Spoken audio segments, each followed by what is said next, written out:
Okay, I have 5:30. So I will call the meeting to order. We'll start with roll call. Go slam the hammer. Okay. Council Ward number 1, Ron Hembry. Here. Ward, sorry, Jason, I missed you. Council at Large, Jason Poston. Here. Ron Hembry. Here. Council Ward number 2, Mike Helm. Here. And Ward number 3, Tim McNeil. Here. Okay, and we shall do the Pledge of Allegiance. I pledge allegiance to the flag of the United States of America. One nation.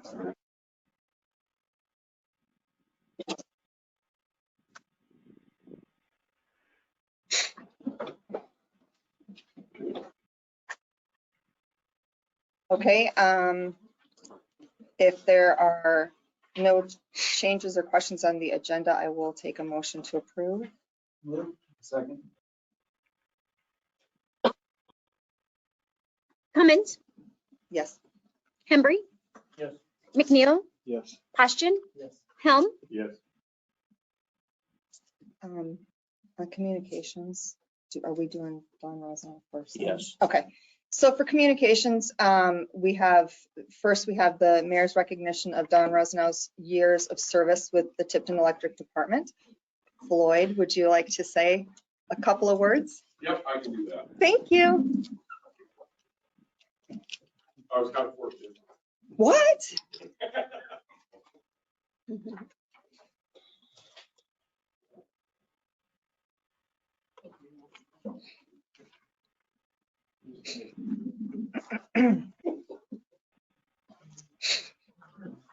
Hi, Don.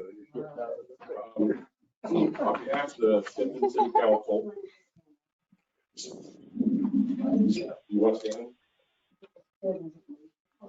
Don't.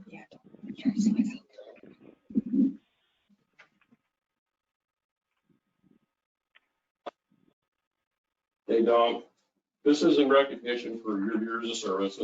I'm doing this presentation on behalf of the City Council and the residents of the City of Tipton and the Electric Department and all the other employees that have been here with the City of Tipton. We'd like to present you with this plaque that we're going to hang on the substation fence.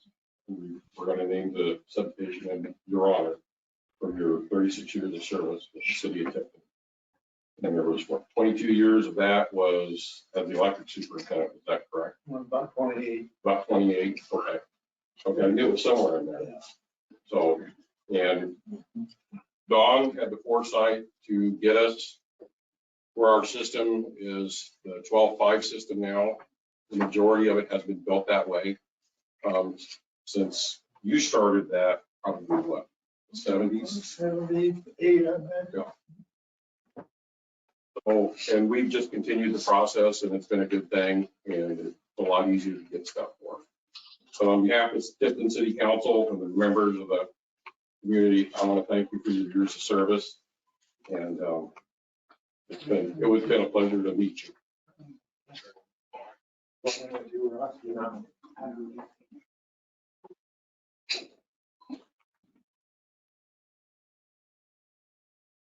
Thank you, Don. Hold that chair. Okay. Thank you very much.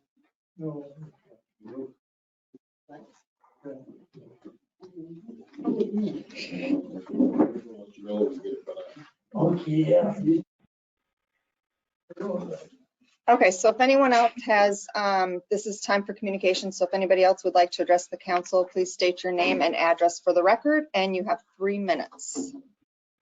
Yes, I would. Okay. Name and address, please. This is Mary Swan. It's all coming back into my ears.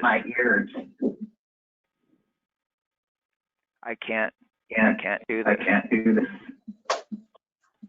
I'm getting a huge feedback. Are you just calling on your phone? I'm just on my phone. Okay, I think it stopped. Okay. Okay, This is Mary Swan, 1110 Plum Street in Tipton.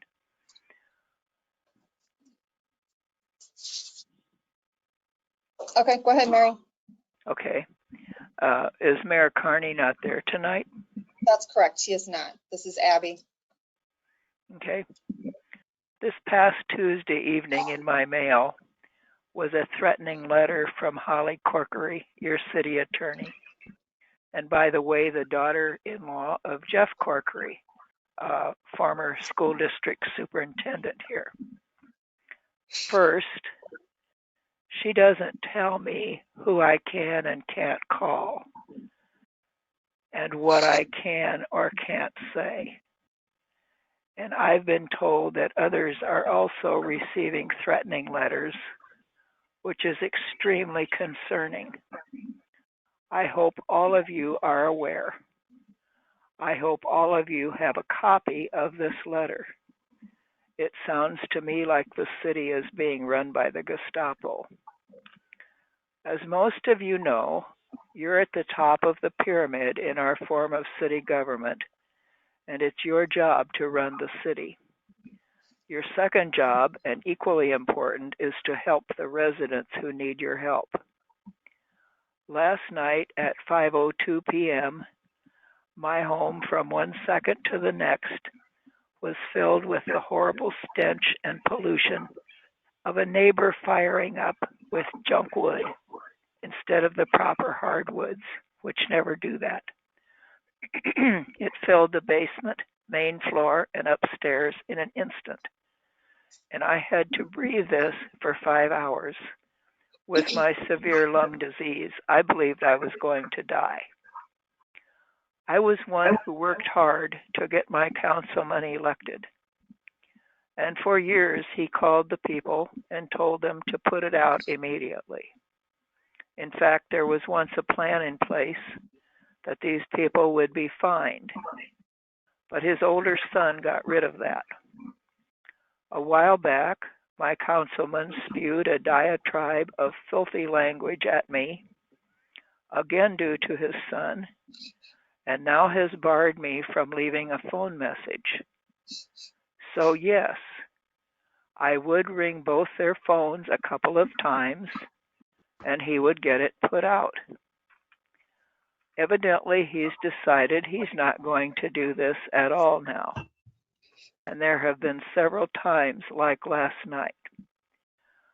I suggest the rest of you insist that he do his job once again or get off the council, because I can't endure any more of this.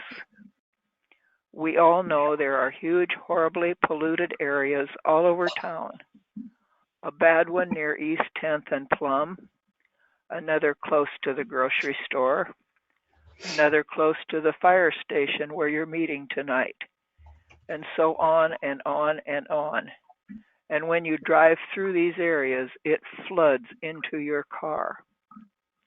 In no other place I've ever lived would this have ever been allowed, which makes Tipton an anomaly. I've lived in the past in 3 other towns in Iowa, 1 year in Washington State, and 2 years in Minnesota. And those were all very small towns. This is not going to end well for Tipton if it continues at all, and it may well kill me. My councilman has been far less than honest and is telling only half-truths. There's much more to the story. I thank you for your kind attention and will answer a few questions only with no discussion, and you may find that you have more questions. So feel free to call me if you wish and leave a message, and I will call you back. Okay, Mary, we're at 3 minutes. Thank you. Yes.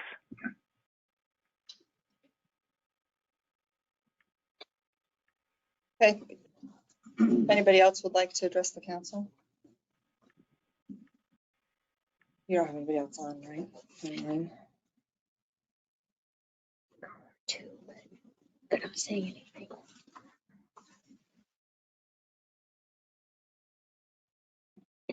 We'll move on then. The consent agenda. These are routine items and will be enacted by one motion without separate discussion unless a council member requests separate consideration. The approval of council meeting minutes, January 10th, 2022. Approval of investment and treasurer's report, December 2021. Approval of the library director's report, December 2021. Approval of the development director's report, January 2022. Approval of the addendum to the Highway 38 agreement, adding in the targeted small business requirements necessary for the project. Approval of discontinuance of the electric rebate program.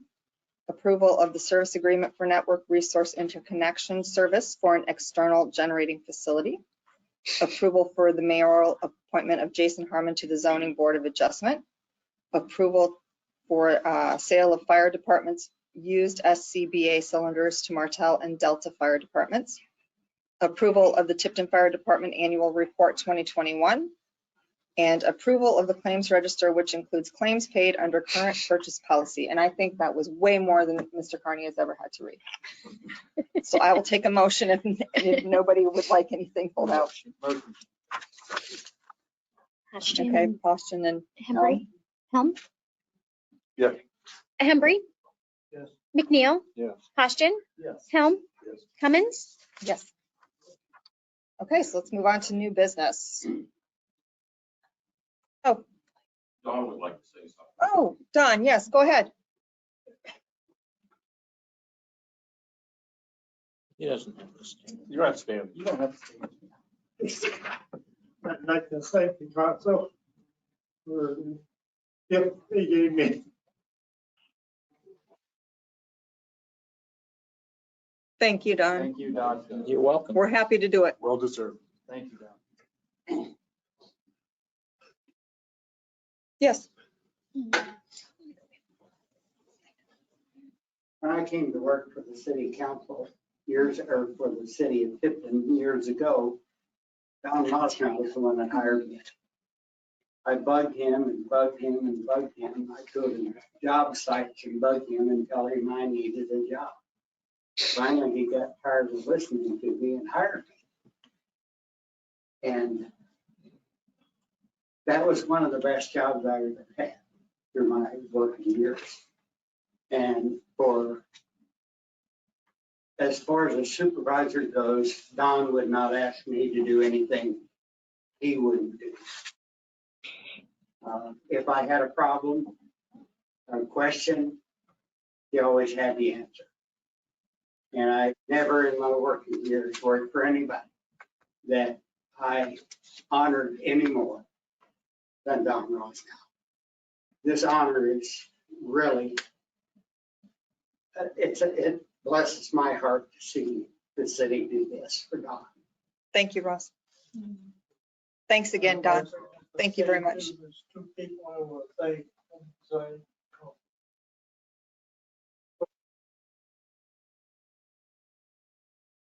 Neighbor and Ross Smith. You're welcome, Don. Thank you. And we'll let you know once that's up. Okay, that's fine.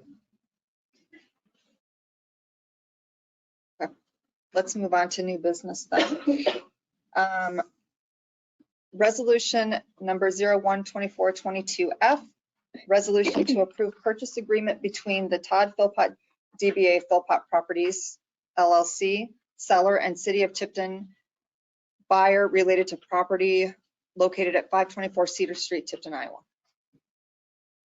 For the next four resolutions, we have by electronic means, Doug Herman, who is with our city attorney firm.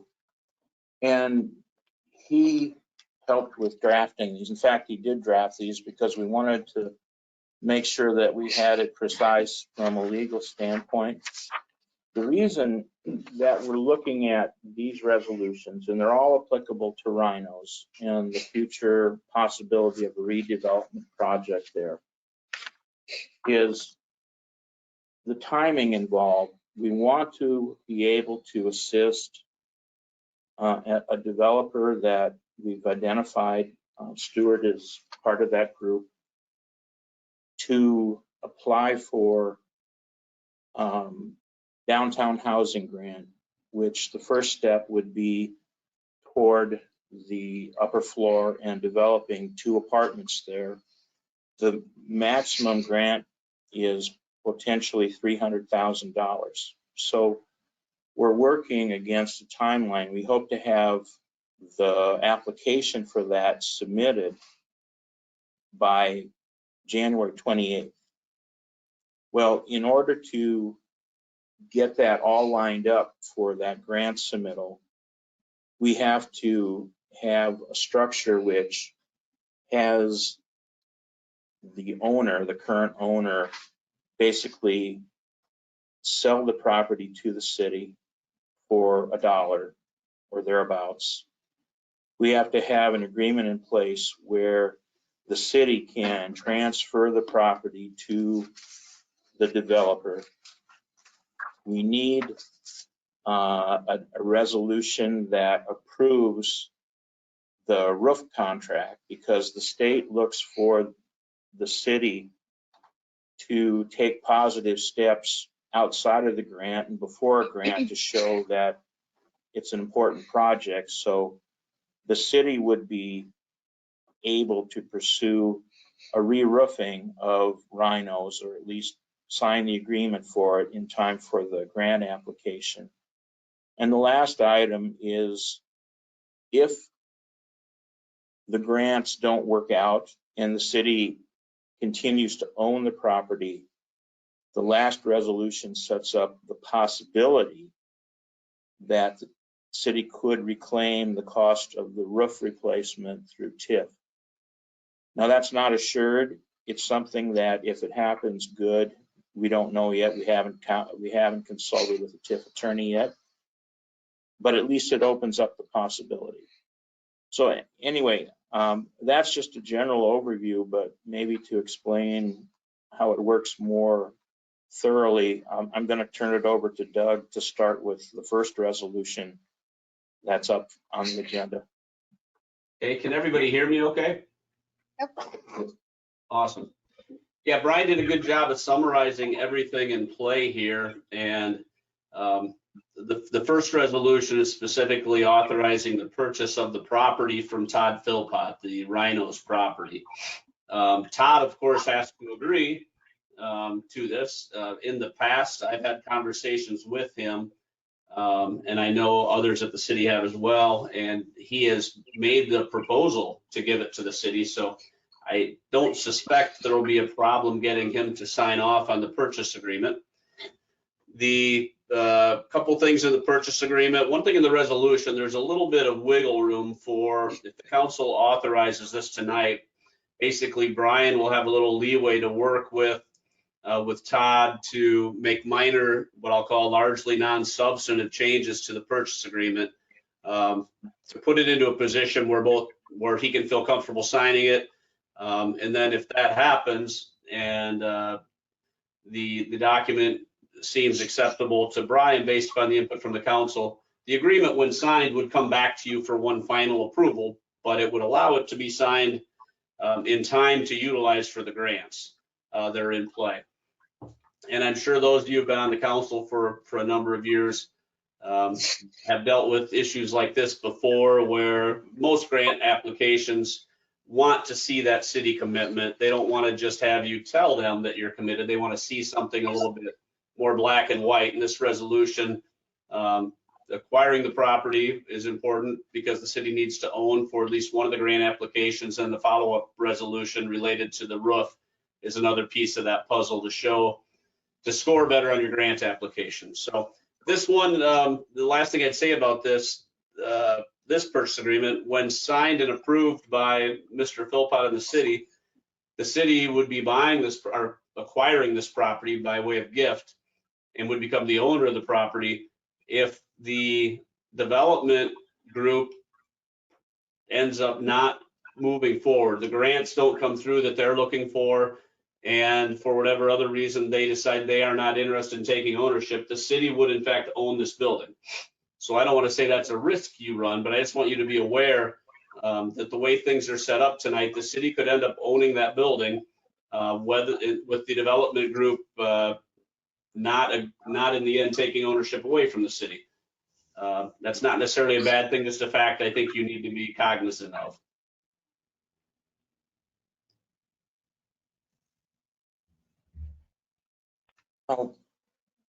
One of the things we talked about is there is the downtown housing grant. That's the main thing that we're looking at with the timeline we're talking about tonight.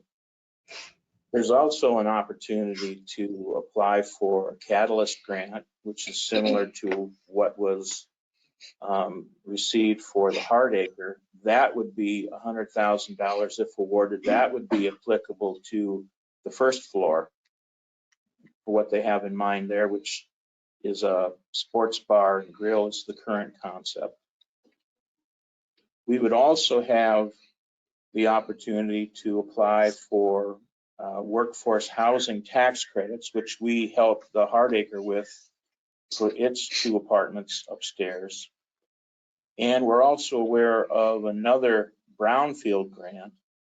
Brownfield in this case is because of asbestos that needs to be mitigated and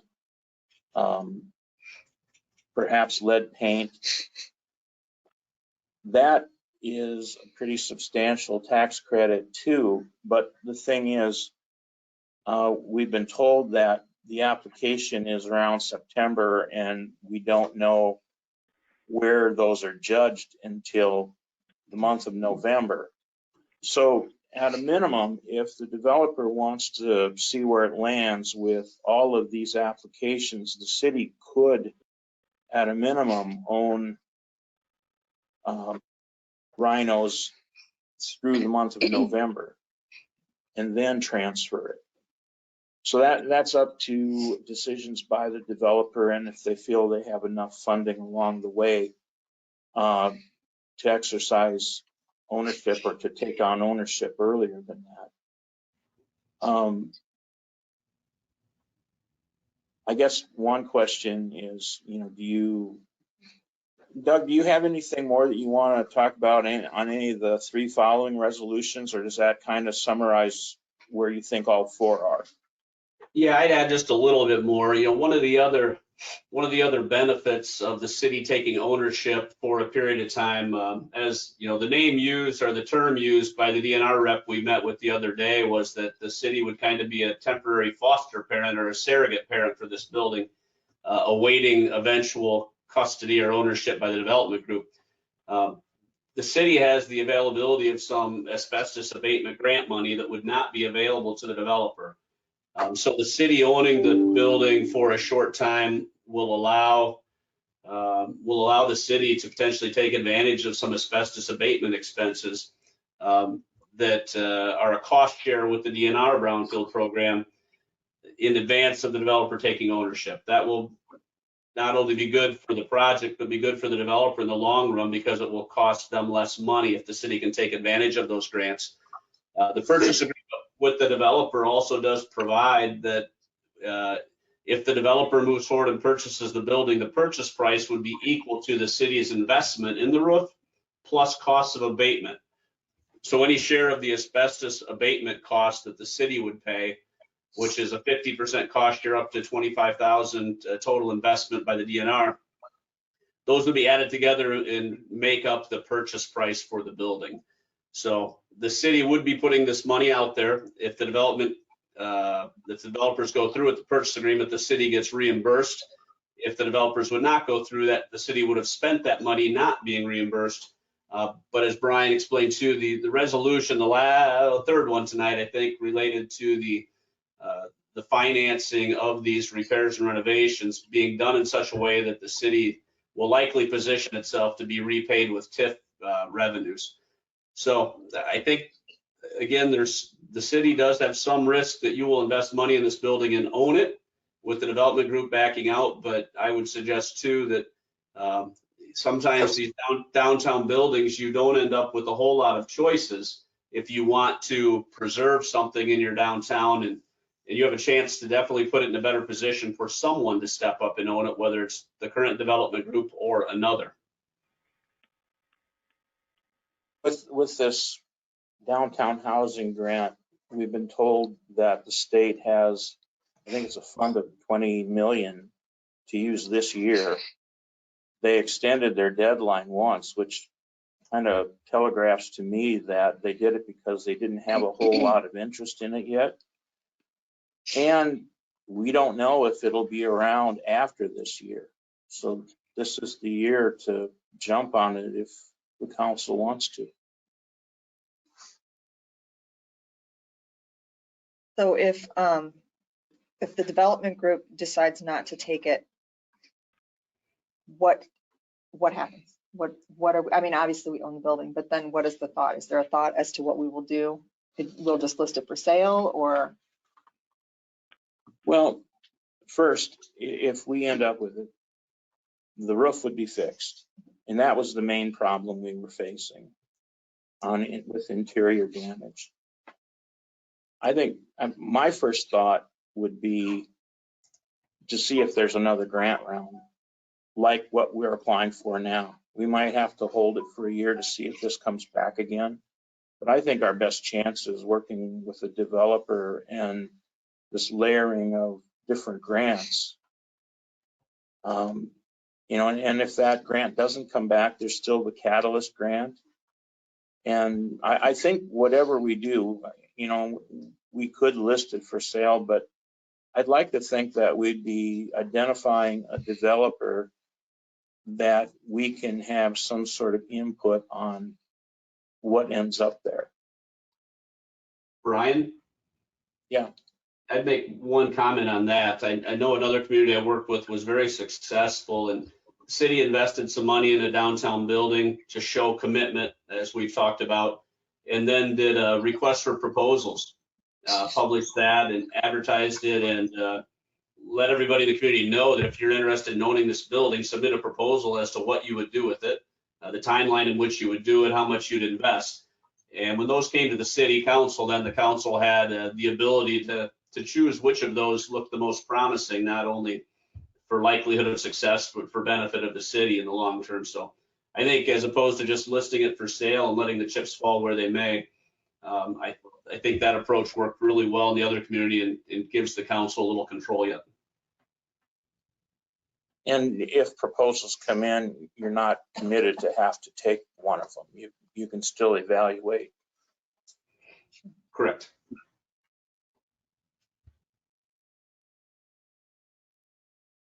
Okay. If there's no other questions, I would take a motion to approve, table, or deny Motion to resolution. approve. Second. McNeil with the first and Poston with the second. McNeil, Yes. Poston, Yes. Helm, Yes. Cummins, Embry. Okay, resolution number 012422G, resolution to approve purchase agreement between the city of Tipton seller and a development group led by Stuart Clark buyer related to property located at 524 Cedar Street. Do you have anything to add to any of these? Okay, so I will take a motion to approve, table, or deny. Motion. First, to approve. Second. McNeil with the second. Poston, Yes. Helm, Yes. Cummins, Yes. Embry, Yes. McNeil. Yes. Okay, resolution number 012422H, resolution to approve contract between DC Taylor Company to repair the roof system at 524 Cedar Street, Tipton, Iowa, consistent with the proposal submitted by DC Taylor Company, and directing the city manager to enter into a written contract with DC Taylor Company consistent herewith. And I will take a motion to approve, table, or deny. Motion to approve. Second. Poston with the first, Helm with the second. Helm, Yes. Cummins, Yes. Embry, Yes. McNeil, Yes. Poston. Yes. And I believe we're on resolution number 012422I. Mhm. Resolution approving an internal loan from the city Fund 160 Economic Industrial Development to Fund 319 capital projects to cover costs associated with roof repairs to 524 Cedar Street with the intent to amend the city urban renewal plan to allow for the use of TIF revenue to repay the debt owed to City Fund 160, Economic Industrial Development, after following all appropriate urban renewal plan amendment procedures. Motion. Embry with the first to approve, Second. McNeil with the second. Cummins, Yes. Hembry, Yes. McNeil, Yes. Poshton, Yes. Helm. Yes. Okay, moving down to number 5, resolution number 012422A. Resolution setting time and place for a public hearing for the purpose of considering the maximum tax dollars from certain levies for the city's proposed fiscal year 2022-23 budget.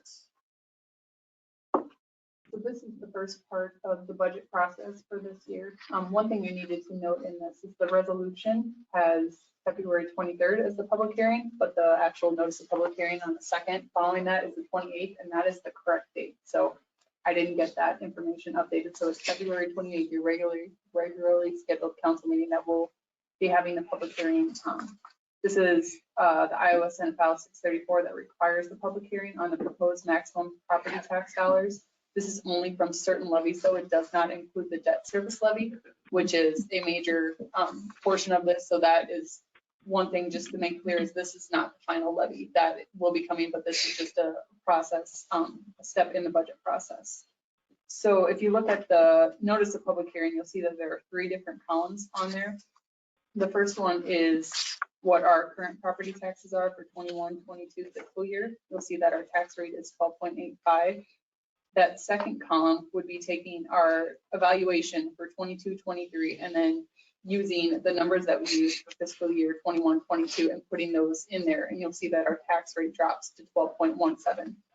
So then if you go to that third column, that is our new valuation with our proposed current tax levies.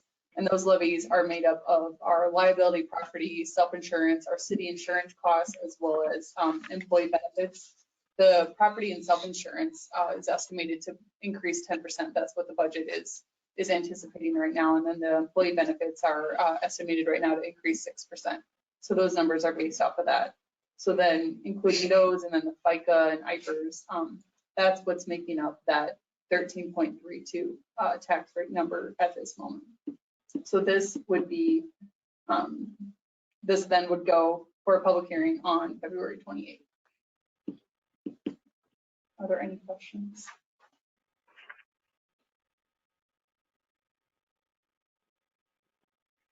Okay, so we need a motion then to set the public hearing Motion. Second. for February 28th. Yes. McNeil with the first, and I'm sorry, who was the second? Jason. Hembry, Yes. McNeil, Yes. Poshton, Yes. Helm, Yes. Cummins. Yes.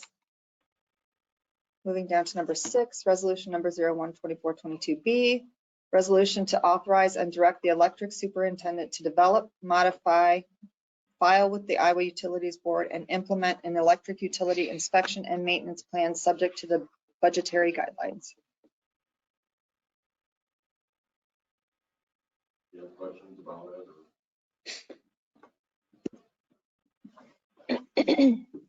If not, I'll take a motion to approve, table, or deny. Motion. One with the first, Second. McNeil with the second. McNeil, Yes. Poshton, Yes. Helm, Yes. Cummins, Yes. Hembry. Yes. Number 7, resolution number 012422C, resolution approving the proposed plans, specifications, form of contract, and estimated cost of the Highway 38 Cedar Street project phase 2. Sorry, I just lost my spot. Yeah. AKA PCC pavement grade and replace Highway 38 Cedar Street improvements. John Letson with Origin Design. The last council meeting, they held a public hearing, and since then, some Iowa DOT comments were incorporated into the plans. Plans were finalized, and DOT will give their official final blessing of the plans, and we'll send plans out to bid. This resolution probably should have an addition to it to say that we're setting the bid date for February 24th on it, and I would recommend that be added to resolution.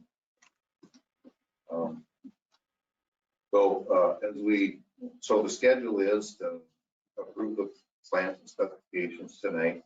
The bid letting to be set for February 24th. Award then is after concurrence of DOT. That would be on March 7th. Those are estimated dates, however. Approved contracting bonds on the 21st, and the early start date for construction would be April 1st. And I went at length last time describing the construction, where it starts and ends, and probably don't want to go through that again tonight, but it's just to let people know it's a 2-year project, and from South Street to 3rd Street gets built the first year, and from 3rd to 7th is built the second year. And during the summer, there will be a detour that will be handled. And there's some liquidated damages at the end. They don't finish each phase by November 30th on that. And then if they fail to get traffic off the detour by the August 18th and 19th dates, there's liquidated damages for that as well. The cost estimate is right around $5 million for the project. Projects these days have been fluctuating up and down based on material prices. It's kind of unpredictable, but we're hoping for the best there. We get go on here. Is there any other questions about the project? When the project's going on, particularly in the downtown, how will access to the businesses be maintained? There will be either wood surfacing or rock surfacing to the front doors of every business. There's not a guarantee that they'll always have sidewalk. We've added some language in that contractor submits a schedule, weekly schedule to get updated on that, and contractor will have an official planning meeting weekly to update that, and then that goes to the city and can get published on city media as well. And do the plans include signage as to downtown businesses being open? They include the traffic control signage. We likely will have additional signage that can include specific names of businesses, like open to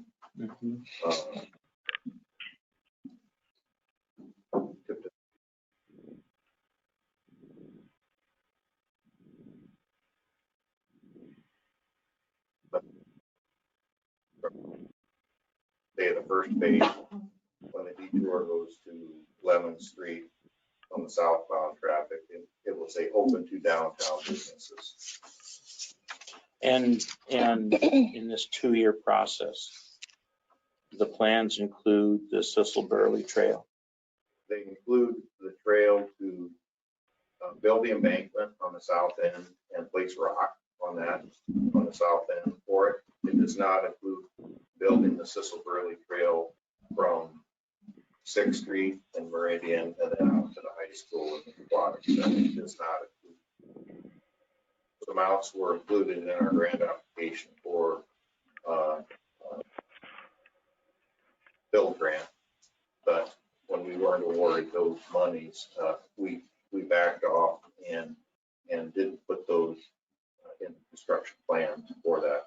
So we don't have final plans for those at this time.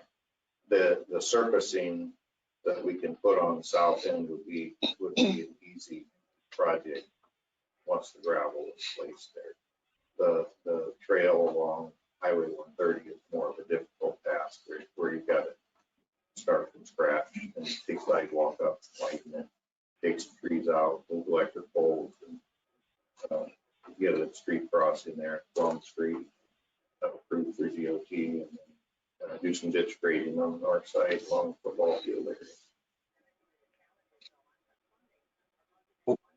So I understand there in this project, there will be no pavement anywhere, or there will be? We are putting trail paving within the length of the project from South Street to the north side of the library, which is in the project corridor there. We are, and then that's gonna be 10 feet wide and concrete there. And there will be a trail crossing to get you down to Pizza Hut. We are not including with this project the surfacing of the trail from Pizza Hut basically to Alexander Drive. The rock base will be put there. The rock base for that comes from milling the roadway base on there. Okay. People can definitely do trail with the rock base if they want to. In the meantime, there's probably opportunities for other funding to pay for trail surfacing there. In piggyback with the first phase of the trail that might go over to Spruce Street. Mhm. That way, good care for grant application.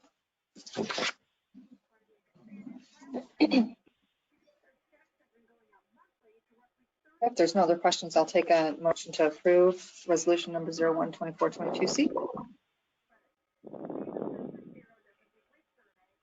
And with the first. Second. Motion with the second. Ashton, Helm, Yes. Cummins, Yes. Embry, Yes. McNeil, Yes. Okay, number 8, resolution number 01-2422D, resolution accepting the completion of the Highway 38 Cedar Street Project Phase 1, aka PCC pavement grade and replace detour for Iowa 38.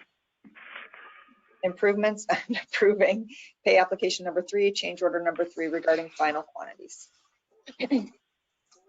So this is our project that we kicked off last year, and construction is completed for this one. Contractor finished his work by December 15th, which was their final allowable construction date. We had a change order to add another half a block or 1 block of paving on 9th Street. And that increased the project cost significantly. I think it was the original contract amount was $617,000, and then for a while we were up with the contract amount significantly higher than that. And what I'm happy to report here in the end is there's some items that we weren't needing to totally use on the project.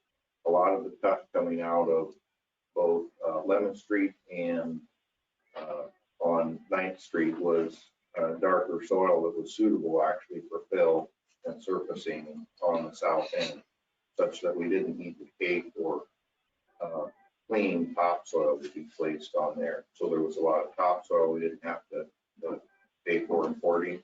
There was other materials such as rock.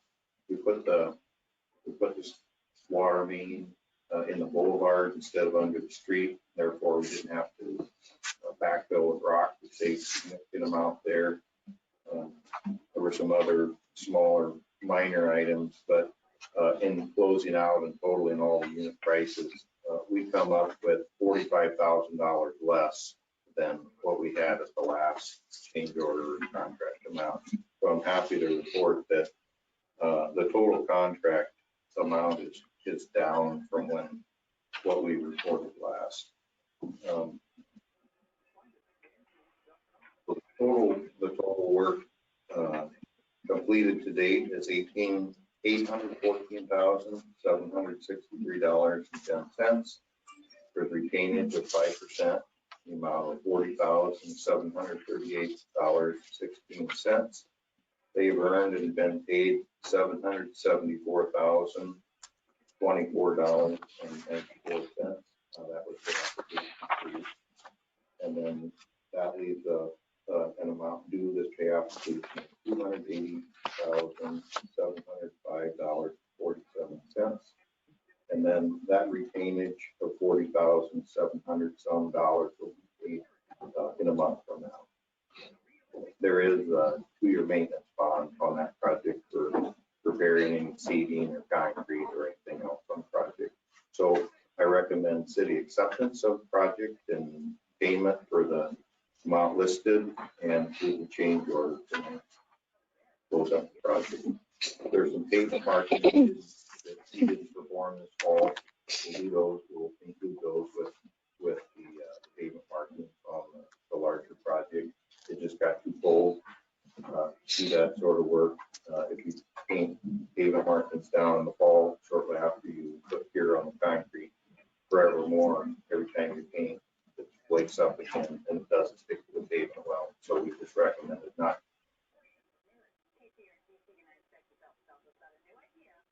Thank you. I will take a motion to approve resolution number 01-2422B. Hembry with the first, Washington with the second. Helm, Yes. Cummins, Yes. Hembry, McNeil, Yes. Hodgson, Yes. Okay, we'll move on to number 9, resolution number 01-2422E, resolution approving an application to the Iowa DOT's RISE program. Linda and I have been working with a potential economic development project. And it would be located in the industrial park, but it would require an extension of Commerce Boulevard. And if it comes to pass, as it's been explained to us, it would be a significant and very important expansion of one of our local businesses. But the extension of Commerce Boulevard would, and as the estimate says within, would be 1.2, just short of 1.2 million. Now that would take the extension all the way from where Commerce Boulevard ends now, all the way over to Old Muscatine Road. So in that scenario, it would open up a lot of available property for future development. We've also looked at another scenario that would be about half the length of that. It would get through the immediate project, so it's around half the estimate here. But we've been advised by our grant writer, which would be ECIA. They've done a number of these RISE applications along with the DOT to try for, they have 2 grant programs. One is 50-50 on the cost of the road. The other one is 80-20. The application deadline for the 50-50 project is February 1st.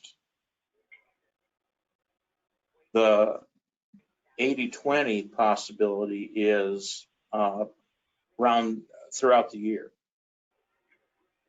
Well, we want to be considered for both.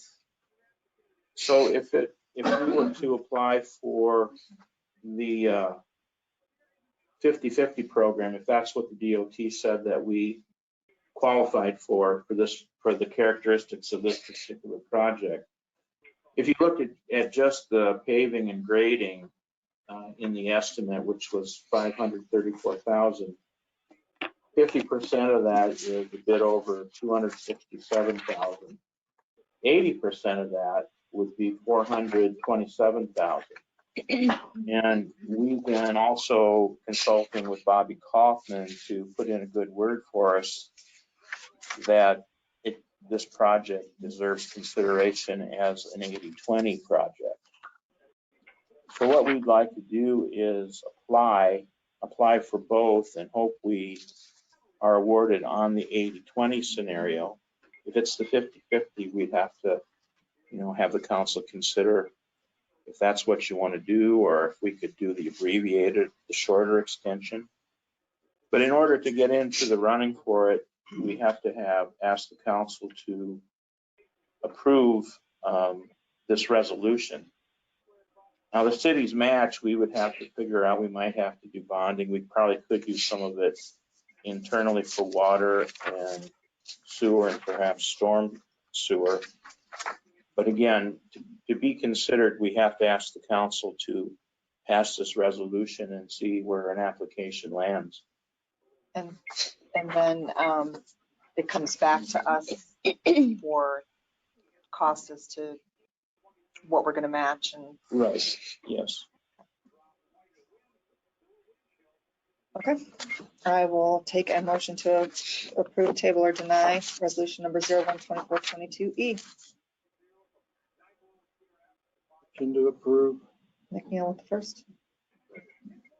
Embry with the second. I'm sorry, Helm with the second. Cummins, Yes. Hembry, Yes. McNeil, Yes. Poshton, Yes. Helm, Okay, we're down to number 10, my last one. Discussion and possible action concerning compressor replacement and temporary dehumidifiers for the James Kennedy Family Aquatic Center. Adam, of course you have to be my last one. Yes, of course. I got dressed up just for you. Thank you. That was so nice of you. It looks like he's gonna do an FFA report. Oh, yeah. Oh, you know, I'm not sure if you need pictures. You've been up there, it's a pleasant thing to see on the walls and everything. The group of us, we talked virtually with my engineer on Friday for I believe, discussing options and what we could do to get them all rolling, to get everything up and running. When I sent an email today to Kraus and said, what is the process of A to B, basically one to two hours to get it done. That's the first thing to do, but it starts with these two compressors. For HRU unit, you would cover unit 1 to the application unit. And then up to that point, it's a 5-6 week lead time to get those temporary thing we did before. The humidification units would be in each corner of the facility to get moisture in here.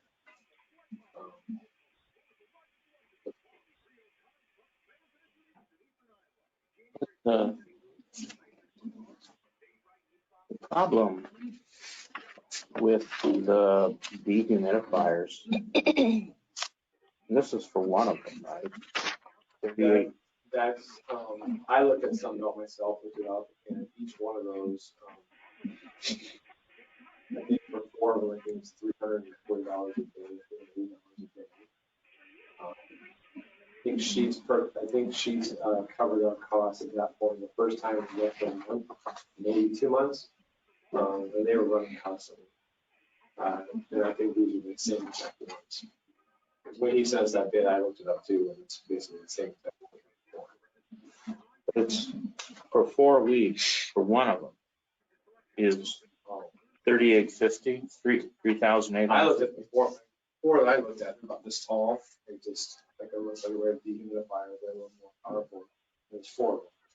So, but I didn't look at that in detail. You say that's one of them? That's the way it looks to me. Unless it's really big. I think that's $300 per day. Per day. That's probably what it is. It's a lot bigger. There's different sizes on the Sunbelt rental. I mean, that's probably one we looked at. I looked at the ones that we had before, 4 of them, 1 on each corner. So it's basically the same thing.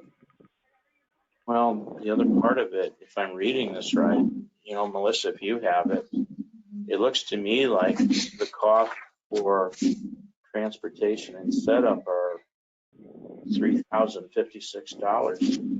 I mean, that's just, yeah, delivery charge $650, pickup charge $650. Sunbelt's up in Cedar Rapids. We ran a compressor because we love kiosks down the pool. Ours wasn't working, so I wouldn't get the part in time, so I went up to Cedar Rapids and rented one. You just go up there, and if that's what we need to do, So we wouldn't have that we cost. wouldn't have that cost. Well, then they have for setup $1,522.50. I'm not sure what the setup is for. It says 2 techs to cut plywood and install into opening. We cannot take doors off or windows.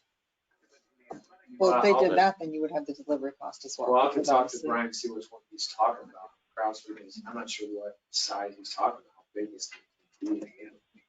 Yeah, I don't know. I just, looking at it, it just Well, it's looked, my fault. I should have looked at it more in detail. I thought it was basically the same thing before, 4 small ones each corner. So I'll look at Well, that. do you know what the four and the four corners ran, or you said that was It was- sheets? Yeah, that's why I looked up. When I looked at that, I just looked at the total cost of that one. I looked at the one that was gonna cost. I think for four of them, it's like $380 a day. Total. Now that's us getting them, bringing them here, so we have to do the trip charge and stuff like that. Instead of it look like a really unit where you plug it in and you gotta run constantly. And it has a hose that goes down like the deck drain, that's what we did for, I think, a month and a half, maybe two. And sheets covered the cost. So I'm not sure why you would say that one, because that's a lot of money for trip charge and setup. I'm not sure what size he's talking about. The sheets were the last time, we only had the four small ones. And I think it was pretty better than good. So are the desert air units even running? No. So they have passed the December 1 contract deadline. And who are we pointing a finger at, saying, why didn't you meet December 1 deadline? The meeting we had after December 1, we discussed about desert air because a lot of the stuff that they have put in or not put in, if it's over the 1-year contract or 1-year warranty, if it's over 1 year, it's basically void the warranty. So we discussed it basically saying, if that's the case, then we can try to turn them on ourselves. Let the crowd still everything. We're still in the emails back and forth, basically stating like, when is the last time we purchased anything for these units on the road? If it's over a year, we can do what we want. If it's not, then we have to do what we want. So many things that we've done in the desert as we come down here. As you know, Ron, basically when units sit a long period of time, water gets in them, evaporate, corrode stuff. It doesn't take that long to do. Kraus is recommending this to do as much as they possibly can up to the point until they get these units up and running. I want to say Kraus has done an amazing job. I've loved what they've done. I mean, they've been great. So what's the tonnage on those dehumidifiers? Ones on the roof? No, the ones that you plan to put in temporarily until you guys. Those, like I said, I looked at this total, and I went on myself and looked on the Sunbelt website, and I found the ones that we did originally. And depending on how long we have them, will depend on how much. It was like $300 some a day. And we don't know if that's for just I'm one. not sure what the tonnage is for that. I don't have the quote from. We don't know if that's for just one. And if we need more than one, the one that you have the quote on. Yeah, I How took big are it to they? be run. You know, the one that they sent us a picture of was 25 gallons a day.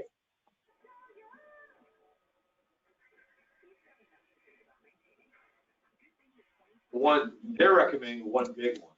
I was recommending the four small ones, one in each corner that we did before. And it was after the first summer we did went through all the process of. So they were doing it at one. Okay. For $3,800. Yeah, I don't see that. Until Desert Air gets their act together to where Desert Air, Kraus, PI3 and all. The compressors Players that are we're together. suggesting here are going to say 5 to 6 week lead time to get the compressors.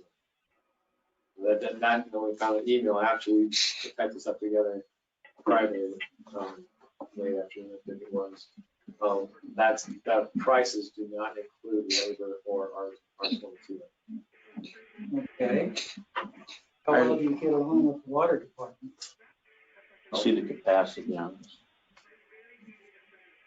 this. The 195 IE that they roll into the water plant, there was 3 units in there, and if they're still functional, they'll suck the humidity out of that atrium for it. They're specifically designed to heat humidity.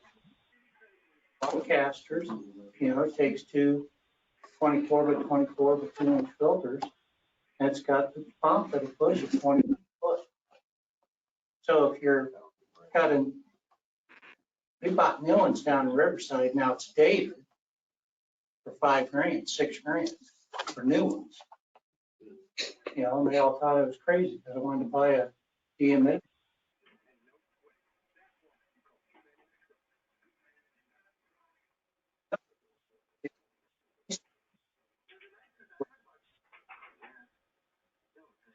Scheduled for it, wouldn't have to work.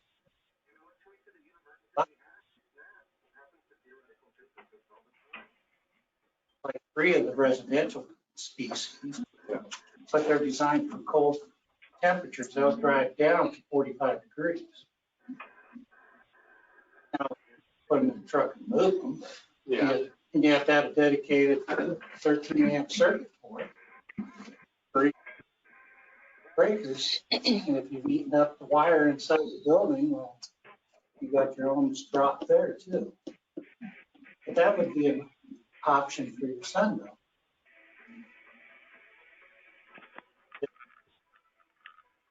But we've replaced what we've had. We've basically offline geothermal.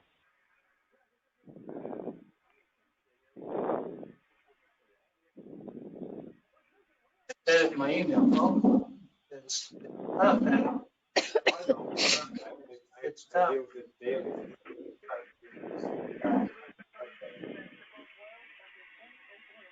Stand to deal with because I deal with Northwest Mechanical and they're fun to play with because I say CI3 and it makes them happy. You know what I said there. No, it's service. I think the biggest holdup is desert. That's the biggest holdup. I'm not going to be set up here as a city.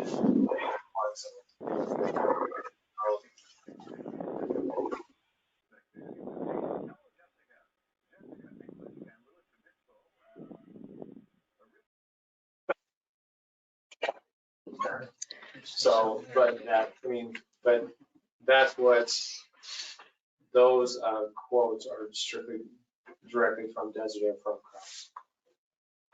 But then after our meeting on Friday, I sent an email to Kraus and asked him if that included R22 and labor, and he said no. But what in that So this one? is after the write-up, after we submitted. They didn't answer the one question I asked. Well, they didn't answer yet the enumerating the steps left to go. But the other question I asked, they made and I'm sorry if I missed this along the way, being out and whatnot, but they made a reference to pumps. Yeah, I saw that. I saw the email this morning, right? You said Yeah. that. Yeah. Do you know what that was referring to?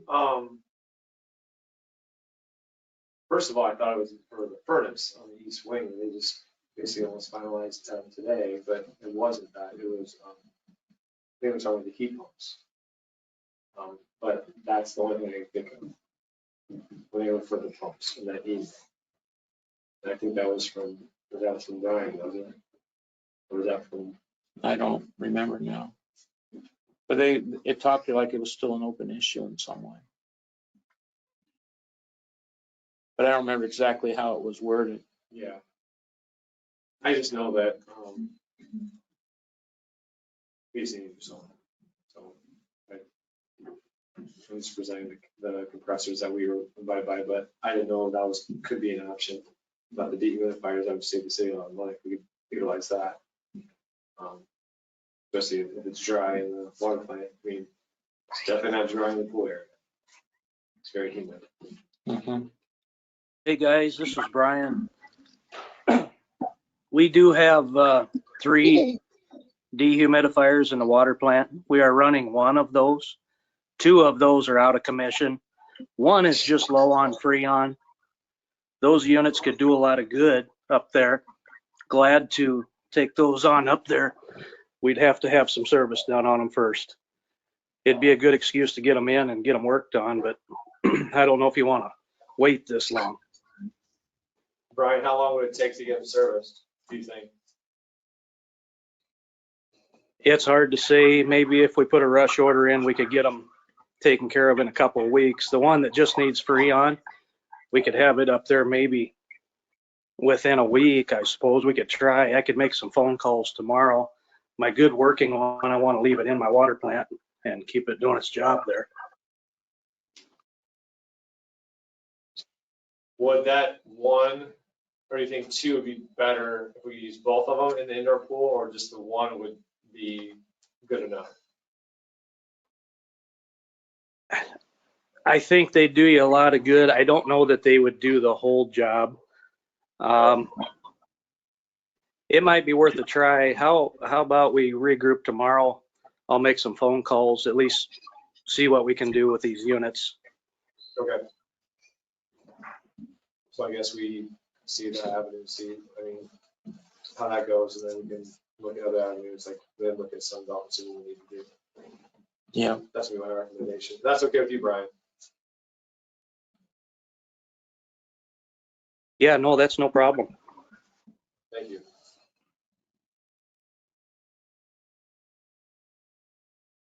So we'll wait for that to come back to us then. I'll work with Brian too. For the dehumidifier. Right. Oh, the compressor, that's another question. How much is one of those dehumidifiers? Just because doing rough math. To purchase, you mean, right? Yeah, in 5 to 6 weeks, we're gonna spend 16.5. Yeah. Oh, almost 17,000. Yeah, I don't know. I mean, that's, and it's not Yeah. you. That's a lot of money to Yeah. rent a dehumidifier for a month and a half. Just to give it back. Yeah, I mean, you're basically paying for it, so. Brian can get on the wire and find out, you can go after a high E. Now, I'm specific on high E because I know what they do. And they've got the rugged, reliability built into it. Now, you probably pay for it. But one I went from my house was 1,200. And I was like, okay. So I didn't buy one, but I know the ones we bought for the industrial application, they're strong units. Other than hemostat and a locked up compressor on the one.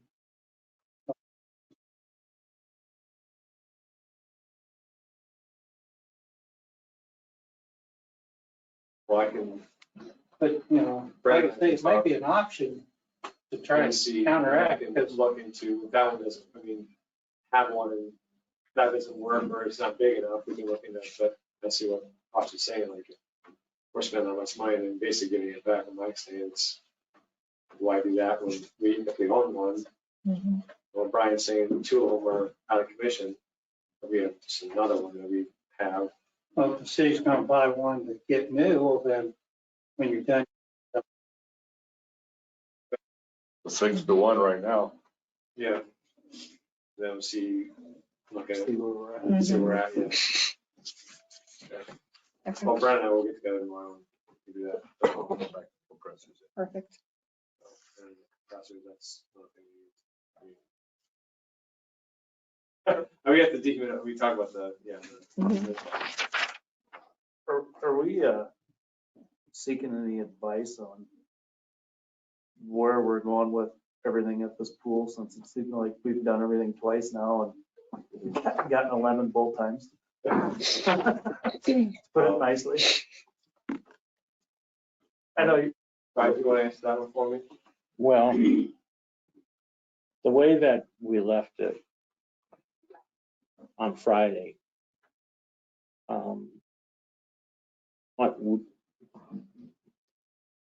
the engineer was going to look at whether or not somebody who's a consultant might be brought in who knows more about this than she does. I plan to stop by Sheets Construction in Macokota because they're the general. And I think in a lot of ways, they haven't had as big a role as I think they should. And the third one was Talking to Mike. talking to Mike. Yeah. Yeah. About bringing our insurance into it. Yeah, yeah. Okay. That's a good No, idea. Yeah. Seems like it was good discussion on Friday. It was over an hour. Yeah, We talked dealt about pretty bad hands. Short amount of time I've been on the council, should lose a lot of money. Well, part of the discussion on Friday was a lot of variables that happened. We had 3 or 4 different guys that knew what they were doing for everything. We were in good hands, and 2 guys left. And one guy we did have was amazing, but he moved to Florida, and then we got our engineer, so, and she's like, oh, I can do some stuff, and not as much as what other guy could. So, Well, yeah, and with that firm, we started off with a different HBK. After we got through the evaluation stage and what ought to be done, part of their firm up and went and created a new firm. And the one who was most involved with diagnosing what needed to be done with our situation was one of them. We had a contract with HBK. And so the engineer now wants to see what this guy's reaction would be to, you know, coming back to this project just for this situation, if they'd be open to that.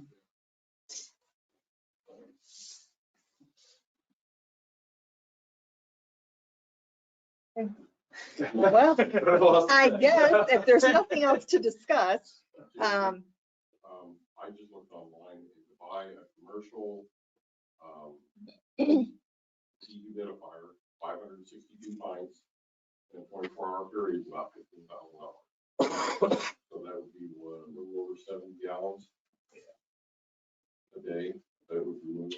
and we're wanting to spend 17 grand to give it back. And The one they showed us was just 25 gallons. Right. so that's, yeah. Depends on what they can cheat, they can drop the water temperature in the pool and suppress the humidity outcast until. don't tell people that because they love the water now. Yeah. Something about hot to put on the deck. They get eight rated for, now people are happy because we have PGs. Well, see, the That's other all table mine. said 78 degrees, right? So you do. Larkin's like 8384. Their temperature's a lot better. We don't have the space heaters anymore. That's nice. Yeah.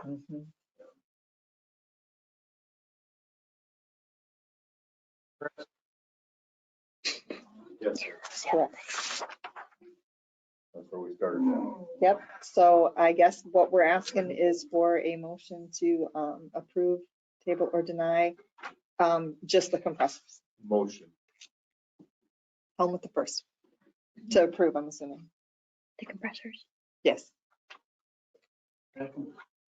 Henry with the second. Hembry, Yes. McNeil, Yes. Hoschton, Yes. Helm, Yes. Cummins. Yes. And then we'll revisit Yeah. the humidifiers. And Brian Burr and I will talk tomorrow. Dehumidifiers. Start all over stuff. Thanks. Thank you. Glad you could visit me. Yeah. Okay, so that brings us down to reports. Mayor's report. Thank you, everyone, for not throwing eggs at me. And thank you again, Don, for coming out in this yucky, cold weather, and happy to have you here. Council report. Committee reports. City manager report. Nothing tonight. Department heads. I think everybody got my email this morning about the MICO stuff, so. Yes, thank you. Here's some of that. No, are you kidding me? No, I'm kidding. Hi. I just got back from the ambulance call, so I made my chicken scratch notes.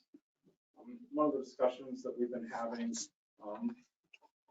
for our continued response to the pandemic is the potential to look at another FEMA project. You guys would remember about a year ago-ish, we took advantage of a FEMA project and we received reimbursement for approximately $26,000 to $27,000 for the exact same amount of money that we spent. It took somewhere around, if I recall, around 9 months to get that, and with that, we were able to purchase personal protective equipment, do some vent work, and spend some additional equipment that was all related to the direct relief of COVID, as well as our cost of readiness for it. You know, the pandemic is obviously still here, and we're kind of in that next phase of it, of how do we continue to be ready And how do we offset the increased cost of this operation? There's another opportunity for COVID funding available to us right now that, in my recommendation, that we should look into, but there are going to be some risks. And instead of me just coming to you guys and saying, these are some major expenses, here's the reason why, and I hope you approve it. I thought it'd be valuable to just give you guys a quick briefing without any sales pitch behind it or pressure, to just tell you kind of what my goals are and hopefully get at least some positive feedback from you guys in the next step. So some quick background, a small project with FEMA says anything between $0 and $125,000, FEMA is willing to reimburse dollar for dollar, as long as the city meets a specific criteria established with it. For our specific criteria, by Jason, would be the evaluation and the ability to respond direct operational relief to COVID-19. So for us, emergency medical services, that's exactly where we're at on this.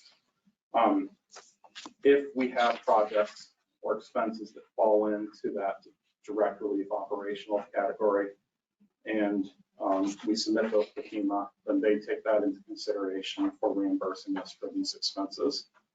My experience with FEMA, coming from working in emergency management, homeland security, is it depends on the week on how they feel and how the presidential administration works.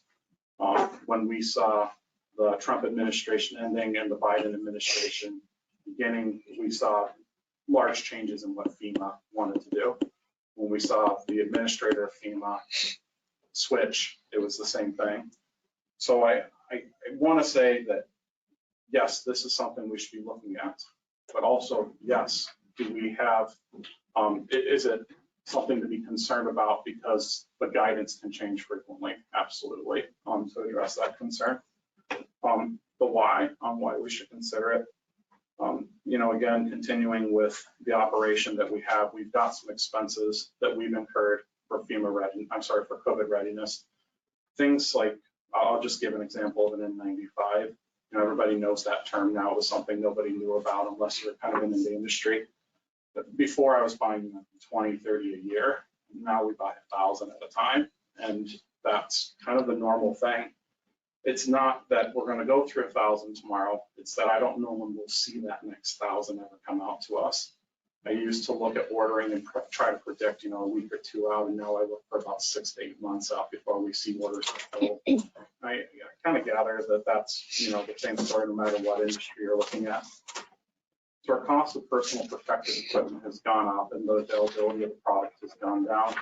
The cost of a set of gloves for me went from $7 a unit all the way up to about $24 a unit. And it's ridiculous.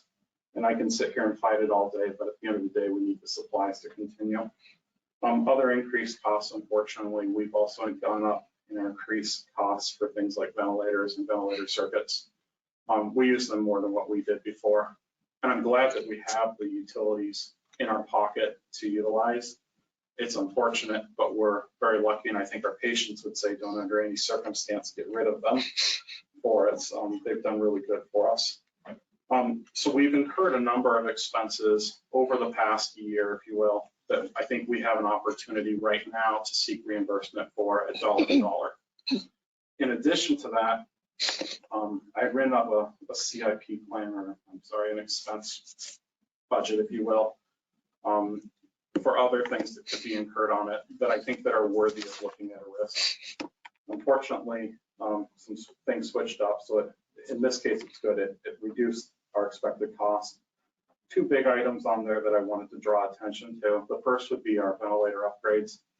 Right now we're using, I call it like the Chevy of ventilators, and they work really well. We got them for a great price, a few years back from the feds, and we've been able to maintain them. They work well. We kind of have a Ferrari that we also got with it that just needs to have some updates to it so we can take that critical patient and really have a ventilator that just synchronizes well to the patient. It changes the agony of somebody's breathing from about 10 to 12 minutes of me working with you to about 5 seconds. It's night and day difference. Difference between a $10,000 and a $50,000 ventilator. We've got two of them sitting here right now that just need those updates.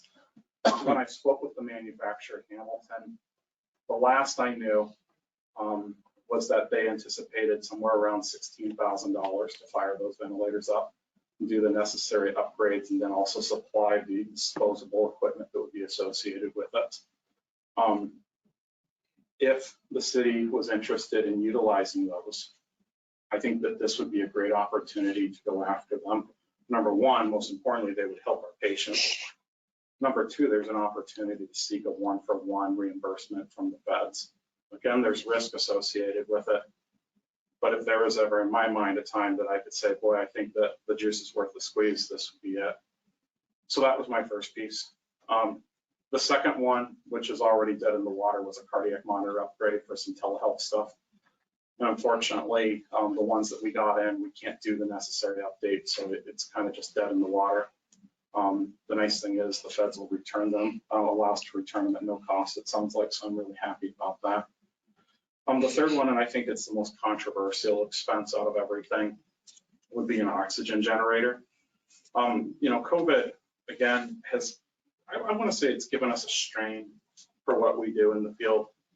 We could used to have, I think they're an age-size cylinder, something about this tall that weighs about 80 pounds that you carry around with you in the side of the rig. And one of those things can last for months.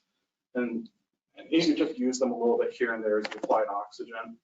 Now, when I get a COVID patient that's really sick, and by sick, I see two different types of COVID patients, ones that look good, that just need a little bit, and ones that officially you take every second of my day between here and the hospital to keep you alive. I can blow through one of those tanks instantly. If I get 2 or 3 of those patients in a row, which usually is my luck, our cost to pay for oxygen is about $400 a pop. For the most part, we've been fortunate. We haven't had to pay that bill too many times, but it certainly has increased a little bit over time. We could look at adding an oxygen generator that would allow us to produce oxygen in a house. They're kind of costly little things. And again, there's a risk on this one. The last I looked at the quote, they're somewhere around $50,000. Now, the backstory on this was initially FEMA said no. And then they came back and said, you make quite the argument. My argument was we've got 2 very unique situations. Number one, we're in Tipton and we don't have anybody near us. So the availability to get new product is pretty tough, especially in the middle of the night. And we've been strained on that and pretty much have nothing some nights and just made it through. And number two, with the new ventilator options, one of the great things they do is they can put a lot of flow across somebody to reoxygenate them well, but they burn through oxygen pretty quick too. So I said, it works out really well if we had that potential to have that oxygen generator.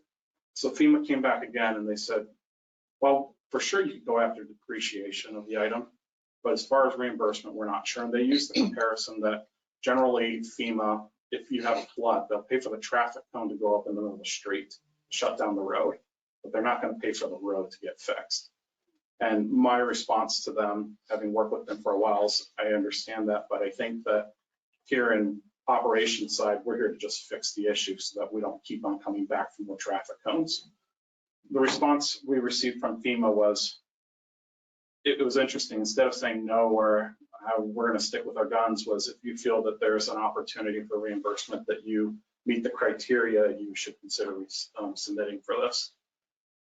There's a risk on that one for sure. I feel very confident about the ventilators. I don't know where I sit on the oxygen side. No matter what you chose, if the city were to seek reimbursement, it would be just that, a reimbursement, meaning that we would have to pay for everything up front, and then submit a file to FEMA, which is due by April unless they change it, for a request for reimbursement, and then we wait. And we wait and we wait. The last time we did this, we sent them an Excel sheet with every single expense we incurred down to the dime, thanks to Melissa. And we justified every single thing. They came back and said, you guys are the first people to ever do something that detailed. We're not going to challenge you. Fantastic. But that was a $26,000 project. We're now talking about a $16,000 expense, and we're talking about $50,000 expense and then everything else. So I think that the risk has increased. So I was hoping to get your guys' guidance, and I've exceeded my 1,000,000 word box. What's the total amount? If you were to look at all the things you're recommending, what's the total? I want to say it was somewhere around 90,000. No. And of that, the risk for some is less than others as far as reimbursement. Yeah, I would say that all the stuff that we've used right now, the general supplies, the maintenance on things, I feel really confident in getting that. The ventilator upgrades, FEMA sounded very confident on that, and we've got good justification for it. So I think that would be medium to low risk. The oxygen one, I really think it comes down to the current administration's thoughts on it that day. How long would it take for, I mean, eventually it would pay for itself. I mean, eventually it's gonna be worth it. How long does it take to get to that? If you would have asked me pre-COVID, I would have said a long time. When we start replacing tanks once or twice a month, that starts adding up. I want to say 1 month we did. Within 30 days, we had to have 2 separate deliveries, and they were each $400 a piece.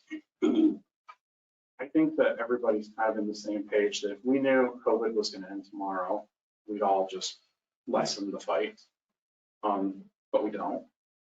And we're all kind of playing this game. So I just don't have an answer for you. I'm sorry.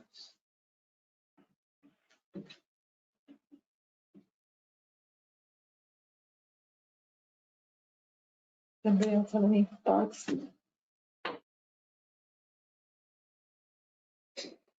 So are you coming back with a regular presentation or something for the council to act on at an upcoming meeting? That's all right. I think that's what you're asking, right? Yeah, I'm hoping that there's a general, I usually like the reaction, don't come back here or come on back and let's talk some more. I was hoping for the second one. Yeah, I would say so. So another 1 million word essay. Can you cut it down to maybe 999,000 or something? Roger.